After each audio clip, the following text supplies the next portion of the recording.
فقد قال الله تعالى في القرآن العظيم وفي القرآن المجيد: ولقد نصركم الله ببدر وأنتم أذلة فاتقوا الله لعلكم تشكرون. صدق الله العظيم. கண்ணியத்துக்குரிய அல்லாஹ்வின் நல்லடியார்களே, புனிதமிக்க ரமலானுடைய மாதத்தில் 17வது இரவில் அல்லாஹ்வுடைய இல்லத்தில் அமர்ந்திருக்கின்றோம். இந்த இரவு என்பது மிகவும் ஒரு சிறப்பு வாய்ந்த, ஒரு வரலாற்று மிக்க, ஒரு முக்கியமான ஒரு நாளாக கருதப்படுகின்றது.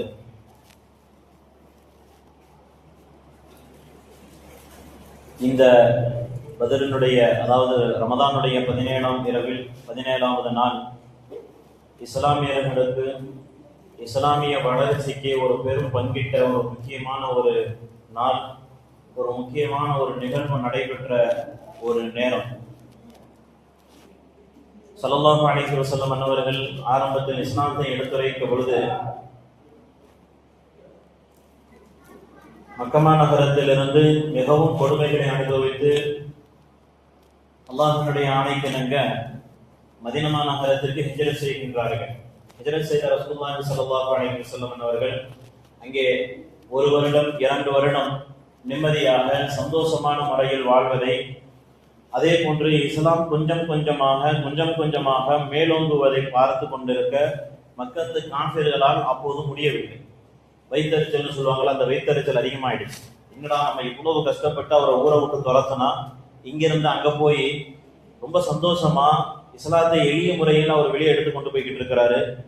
இப்படிப்பட்ட சூழ்நிலையில இவர் என்ன செய்யலாம் அப்படின்னு சொல்லும் பொழுது மக்கத்து காஃபிர்கள் எல்லாம் ஒன்று சேர்ந்து அப்ப இஸ்லாமியர்கள் மீது போர் தொடுக்கலாம் என்ற ஒரு எண்ணம் வருகிறது. அவர்களுக்கு போர் தொடுக்க வேண்டும் என்று சொன்னால் அதற்கு பொருளாதார உதவிகள் தேவை என்பதாக சொல்லி அபு சுஃபியானுடைய தலைமையிலே பொருளாதாரத்திற்காக வேண்டி உண்டான ஒரு விஷயத்தை ஏற்பாடு செய்யப்படும் பொழுது அந்த நேரத்தில் மக்கத்து காஃபிர்கள் எல்லாம் சொல்றாங்க, எங்களிடத்துல இப்பொழுதைக்கு பொருளாதாரம் என்பது இல்லை, எங்களிடத்துல இருக்கக்கூடிய வியாபார பொருட்களை கொடுக்கின்றோம், அபு சுஃபியான் இடத்துல ஒப்படைச்சா. அபு சுஃபியான் ஒரு பெரிய வியாபாரி, இங்கிருந்து ஷாம் நாட்டுக்கு போய் வியாபாரம் பண்ணி அந்த வியாபாரத்தில் வரக்கூடிய லாபத்தை வைத்து அவர்களிடத்தில் போர் தொடுக்கலாம் என்பதாக சொல்லி மக்கத்து காஃபிர்கள் எல்லாம் ஒன்றிணைந்து தங்களுடைய பொருளாதாரத்தை கொடுத்து, அதாவது வியாபார பொருட்களை கொடுத்து அபு சுஃபியானோட ஒரு குழுவையும் வியாபாரத்திற்காக வேண்டி அனுப்புகிறார்.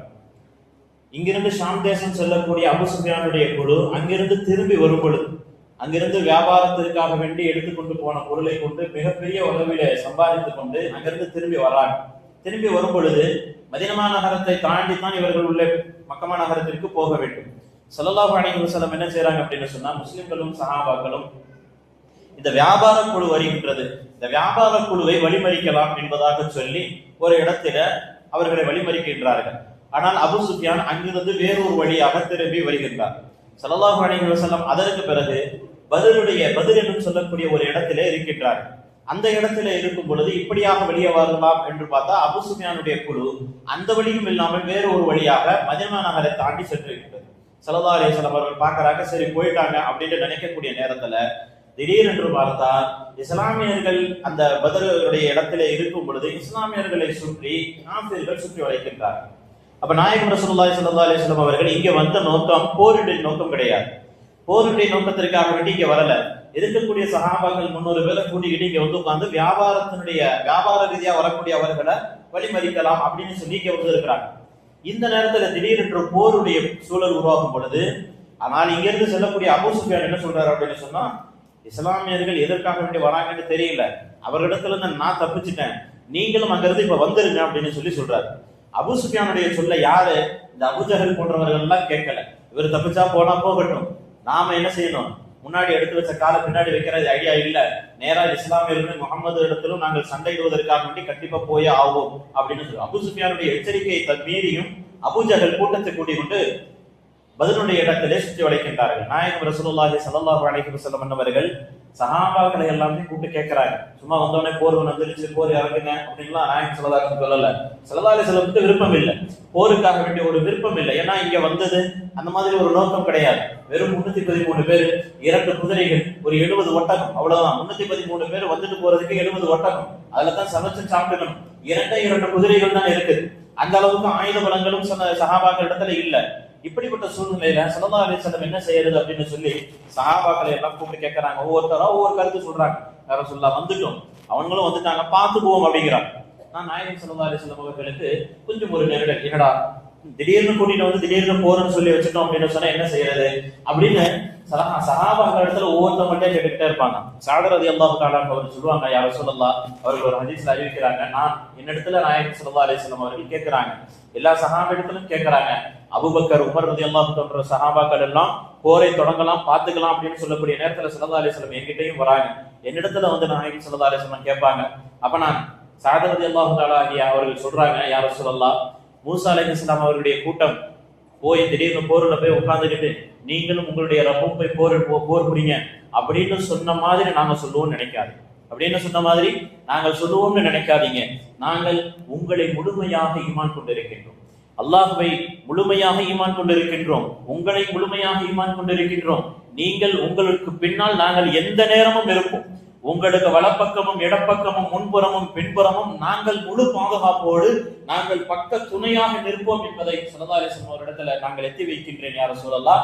அதே போல நீங்க கையை பிடிச்சுக்கிட்டு எங்களை கிணற்றில் இறங்க சொன்னாலும் நாங்கள் உங்களோடு இறங்கி கொண்டே இருப்போம், எந்த கேள்வியும் கேட்க மாட்டோம், எங்கள் மீது எந்த ஒரு துளி சந்தேகமும் உங்களுக்கு வேண்டாம், நாங்கள் உங்களை அவ்வளவு ஈமான் கொண்டிருக்கின்றோம் யா ரசூலல்லாஹ். அல்லாஹ் அக்பர். சஹாபாக்களுடைய ஈமான பார்க்கணும், சஹாபாக்களுடைய ஈமானை பார்க்க வேண்டும். ஒரு 313 பேரை வச்சுக்கிட்டு அல்லாஹ் ஒரு போரை நடத்தி காட்டினான் அப்படின்ற விஷயம் கிடையாது. அந்த 313 பேரை கொண்டு அல்லாஹ் அவர்களுக்கு எதனால் இவ்வளவு பெரிய வெற்றியை கொடுத்தான் என்பதை சிந்தித்து பார்க்க வேண்டும். இன்னைக்கு இஸ்லாமிய நாடுகள் இடத்துல எவ்வளவோ அணு ஆயுதங்கள், எவ்வளவு டெக்னாலஜி எல்லாம் இவ்வளவு நிறைய வளர்ந்து போயிருக்குது. ஆனாலும் இன்னைக்கு இவர்களுக்கு நமக்கு வெற்றி கிடைப்பதில்லை என்று சொன்னால் நம்மளிடத்துல அந்த அளவுக்கு முழுமையான ஒரு ஈமான் இல்லை. நம்மளிடத்துல சும்மா இஸ்லாமிய நாடுன்னா சொல்லிக்கலாமே தவிர்த்து ஜும்மாவில கூட அதை பேசிக்கிட்டு இருந்தோம். இஸ்லாமிய நாடுன்றதை சொல்லலாம், ஆனால் அவர்களோடு யூதர்களோடும் யகூதிகளோடும் நசராணிகளோடும் கூட்டுறவு வைத்திருக்கும் வரை நம்மளிடத்துல ஈமான் என்பது பறிபோய் தான் இருக்கு. அப்ப சஹாபாக்கள் இப்படி சொல்லுவாங்க, யார சொல்லலாம், நீங்கள் எங்க கையை பிடிச்சிக்கிட்டு கிணத்துக்குள்ள இறங்குன்னு சொன்னாலும் நான் இறங்கி போய்கிட்டே இருப்போம், நாங்கள் எந்த இடத்திலும் பின்தங்க மாட்டோம், எங்களை கண்டு ஒரு நேரமும் நீங்கள் சந்தேகிக்காதீர்கள், நீங்க போருக்கு தயாராகுங்கள். ஸல்லல்லாஹு அலைஹி வஸல்லம் கேட்காங்க, அவங்க நிறைய பேர் இருக்கிறாங்க மாதிரி தெரியுது, அவங்க நிறைய பேர் இருக்கிறாங்க மாதிரி தெரியுது, யார சொல்லலாம், நாங்கள் உங்களோடு இருப்போம், களத்துல கடைசி வரைக்கும் இருக்கும், நீங்க எந்த விதத்திலையும் பயப்பட வேண்டாம், எந்த விதத்திலையும் பயப்பட வேண்டாம், யோசிக்க வேண்டாம், களத்துல இறங்கவும் பார்த்துக்கும். அல்லாஹ் தஆலா இடத்துல நாயகம் ரசூலுல்லாஹி ஸல்லல்லாஹு அலைஹி வஸல்லம் இன்று இரவு, அதாவது 16 முடிந்து 17வது இரவு முழுவதும் ஸல்லல்லாஹு அலைஹி வஸல்லம் அவர்கள் அல்லாஹ் இடத்துல கையேந்தி துஆ கேட்டுக் கொண்டே இருக்கின்றார்கள். கண்ணியத்திற்குரியவர்களே, இந்த இரவு என்பது ஒரு சிறப்பு வாய்ந்த ஒரு இரவு. ரமதான்ல ஒவ்வொரு நாளும் அல்லாஹ் இடத்துல நம்மளுடைய துஆக்கள் ஒப்புக்கொள்ளப்படும். நாயகம் ரசூலுல்லாஹி ஸல்லல்லாஹு அலைஹி வஸல்லம் அவர்களுக்கு நமக்கு வரலாற்று ஒரு சான்றாக இந்த இரவு ஸல்லல்லாஹு அலைஹி வஸல்லம் கேட்ட துஆக்கள் அப்படியே கபூலாகின்றது. நாளை மறுநாள் அவர்களுடைய போரிலே மிகப்பெரிய ஒரு வெற்றி, வரலாறு காணாத வெற்றி, யாரும் நினைத்து கூட பார்க்க முடியாத ஒரு வெற்றி. வெறும் 313 பேர் நின்று அதுல வெறும் 16 பேர் மட்டும் ஷஹீதாக, வெறும் 313ல வெறும் 16 பேர் மட்டும் ஷஹீதாகிறாங்க. இதுல சொல்லப்படும் இந்த பத்ருடைய யுத்தத்துல சஹாபாக்கள் எல்லாம் எந்த அளவுக்கு இருந்தாங்கன்னு சொன்னா, தன்னுடைய இரத்த சொந்த பந்தங்களை கூட யாரும் பார்க்கல. ஹஜ்ரத் உமர் ரலியல்லாஹு தஆலா அவர்கள் தங்களுடைய தாய் மாமன் என்று கூட பார்க்காமல் தன்னுடைய தாய் மாமனை வெட்டி வீழ்த்தினார்கள். அல்லாஹ் இருக்காங்க. அபூ ஜர்ரா என்று சொல்லக்கூடிய சஹாபி, அவர்கள் தங்களுடைய தகப்பனார் எதிரே வந்து போய்கிட்டு இருக்கிறார், குறுக்க வந்துட்டு போறாரு. கொஞ்ச நேரம் விட்டு பாக்குறாரு, அவர் திரும்ப பாக்குறத விடுற மாதிரி தெரியல. மகனை உங்களுக்கிறதுக்காகவும் வராரு, அந்த போரில எப்படியாவது கொல்லணும் அப்படின்றதுக்காக வராரு. பாக்குறாரு, மகன் தந்தை என்று கூட பார்க்காமல் அல்லாஹ்விற்காக, அல்லாஹ்வுடைய ஷரியத்திற்காக, அல்லாஹ்வுடைய தீனுக்காக தந்தையும் அங்கே விட்டு விட்டிருக்கிறார். கண்ணியத்துக்குரியவர்களே, சஹாபாக்கள் எல்லாம் சும்மா சண்டை போடல, தன்னுடைய ரத்த சொந்த பந்தங்களை பார்க்கல, தன்னை பெற்றவர்களை பார்க்கல, தான் பெற்றெடுத்தவர்களை பார்க்கல, மாறாக அல்லாஹ் ஒருவனை மட்டும்தான் எல்லா நேரங்களிலும் பார்த்தார். அதனால் அல்லாஹ் அவர்களுக்கு இவ்வளவு பெரிய வெற்றி இது வரையும் அல்ல, கியாமத் வரை பேசிக்கொண்டே கொடுக்கப்படும். அல்லாஹ் தஆலா சொன்னான், இந்த சஹாபாக்கள் பதில் சஹாபாக்களுக்கு நாயகம் ரசூல் ஸல்லல்லாஹு அலைஹி வஸல்லம் அதாவது ரசூல்மார்களுக்கும் நபிமார்களுக்கும் ஒரு ஏற்றத்தாழ்வு இருக்கும். எல்லாத்தையும் நாயகம் ஸல்லல்லாஹு அலைஹி வஸல்லம் அவர்கள் மேல இருக்கிற மாதிரி சஹாபாக்களுக்கு மத்தியிலே ஒரு ஏற்றத்தாழ்வு. அதில் யாருக்கு அல்லாஹ் தஆலா முதல் உரிமை கொடுக்கின்றான் என்று சொன்னால், பத்ர் போரிலே கலந்து கொண்ட 313 சஹாபாக்களுக்கும் அல்லாஹு தஆலா முன்னுரிமை கொடுக்கின்றான். அவர்கள் தான் சஹாபாக்களிலே அந்தஸ்திலே உயர்ந்தவர்கள். அவருடைய பாவங்கள் மன்னிக்கப்படுகின்றன. அவர்களுடைய பாவங்கள் எல்லாம் மன்னிக்கப்பட்டது என்பதாக அல்லாஹு தஆலா சொல்வான். லவ்லா கிதாபும் மினல்லாஹி சபக லமஸ்ஸக்கும் ஃபீமா அகதுதும் அஸாபுன் அதீம். பத்ர் போருக்கு பிறகு அங்க கைதிகளிடத்துல பிணை தொகை வாங்குவாங்க அப்படின்றதற்காக வேண்டி அல்லாஹு தஆலா அது செய்யக்கூடாத ஒரு வேலை செய்வாங்க. அப்பவும் அல்லாஹு தஆலா சொல்லக்கூடிய ஒரு வார்த்தை, அவர்களின் மீது நம்மளுடைய பாவ மன்னிப்பு என்ற ஒரு விஷயம் மட்டும் முடியாமல் இருந்துச்சுன்னா, நான் சொல்லாம இருந்திருந்தேன் அப்படின்னா அவர்களை நான் மிகவும் கடுமையான வேதனை கொடுத்திருப்பேன் என்பதாக அல்லாஹ் தஆலா சொல்வான். அந்த அளவுக்கு அவர்களுடைய பாவங்கள் மன்னிக்கப்பட்டதை அல்லாஹ் குர்ஆனிலே பதிவு செய்கிறான். அவர்களுடைய பாவங்கள் மன்னிக்கப்பட்டவர்களாக, அவர்களுடைய ஏனைய விஷயங்கள் எல்லாம் வெற்றிக்குள்ளாக்கப்பட்டதாக ஆனது. அவர்கள் தொட்டதெல்லாம் வெற்றியாக ஆனது. அதற்கு பிறகு எல்லா இடங்களிலும் வெற்றி. இஸ்லாம் 1400 ஆண்டுகளில் 1000 ஆண்டுகளில் எவ்வளவு வளர்ச்சி அடைந்தது என்பதை நம் கண் முன்னால் பார்க்கின்றோம். வரலாறுகள் நமக்கு அழகான முறைகளில் சொல்லுகின்றது. கண்ணியத்துக்குரியவர்களே, இதற்கெல்லாம் காரணம் அந்த சஹாபாக்களுடைய அன்றைய நிலையில் இருந்தும் ஈமான் உறுதியாக இருந்தது. அந்த ஈமான் அவர்களிடத்திலே வர வேண்டும். சஹாபாக்கள் பத்ர் போரிலே கலந்து கொண்ட அந்த சஹாபாக்களுடைய ஈமான்களை அல்லாஹு தஆலா நம் அனைவர்களுக்கும் தந்தருள்வானாக. குறிப்பாக இன்று யகூதிகளுக்கும் நஸ்ரானிகளுக்கும் நட்புறவு என்று சொல்லி அடிமைப்பட்டுக் கொண்டிருக்கக்கூடிய அரபு உலகத்தினுடைய மன்னர்கள், அரபு தேசத்தினுடைய தலைவர்கள், அங்கு இருக்கக்கூடிய நிர்வாகிகள் அனைவர்களுக்கும் அல்லாஹு தஆலா அந்த ஈமானை கொடுத்து, அந்த ஈமானின் காரணமாக இஸ்லாமியர்களுக்கு மிகப்பெரும் வெற்றி அல்லாஹு தஆலா எளிதாக்கி வைப்பானாக. வரக்கூடிய காலங்களில் இஸ்லாமியர்களையும் இஸ்லாத்தையும் அழிக்க வேண்டும் என்ற எண்ணம் யாரிடத்திலும் வரக்கூடாது. எப்படி பத்ர் போரிலே அடிவாங்கி அவர்கள் பெருந்தோடி போனார்கள், அது மாதிரி இந்த உலகத்தில் இருக்கக்கூடிய இஸ்லாமிய எதிரிகள், இறைவனுடைய எதிரிகள் அனைவர்களும் இந்த உலகத்தை விட்டும், இந்த இஸ்லாமியர்களை விட்டும் அவர்கள் விரண்டோடக்கூடிய காட்சிகளை நாமளும் நம்மளுடைய சந்ததிகளும் காண்பதற்கு வல்ல ரஹ்மான் தௌஃபீக் செய்வானாக. அஸ்ஸலாமு அலைக்கும் வரஹ்மத்துல்லாஹி.